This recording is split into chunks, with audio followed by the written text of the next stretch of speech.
jajjabe jabduutu kaayyoo galmaan ga'a. Abaa'oo aboo jajjabe malee Oromoo Oromiyaa Oromummaa malee Baayiran jedhu Itoophiyaan fedha Baayiran jedhu Itoophiyaan fedha tolaan beektu hin baayiratti itti beektaa aleen yartu gantuu taanee harkaan laannu galmaan keenyaa ayoon sharafnu sabaaf falminaa harsaa baafne galmaan keenyaa wal taanee galmaan keenyaa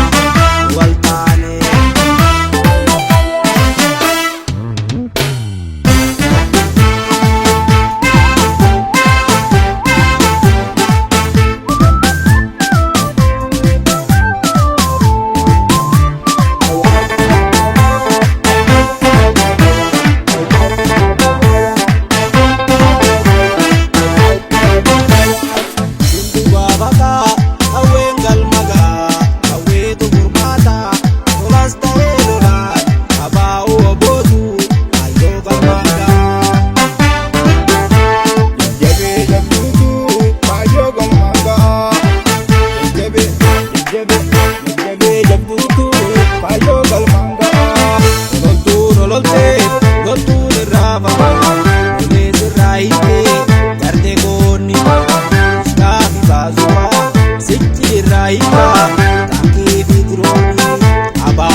Malikayo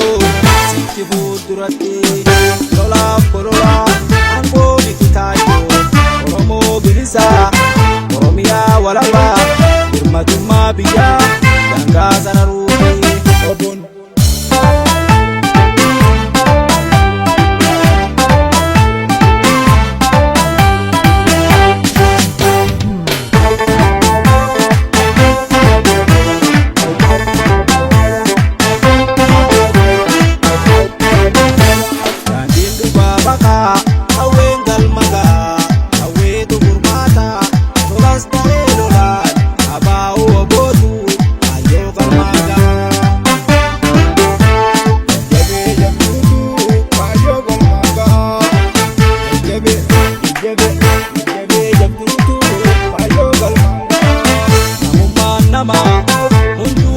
Seenya badii malee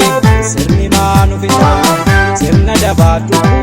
kawwee daboon dhufe wabootu buqqisaa baay'ira cabsee wabootu buqqisaa dhaloota dammaqsee wabootu kuffisaa bashanan marsee amma yeroon ammaa kaayyoof jiru kaayoodhaaf malee naabaaf sibsibu kaayoodhaaf malee.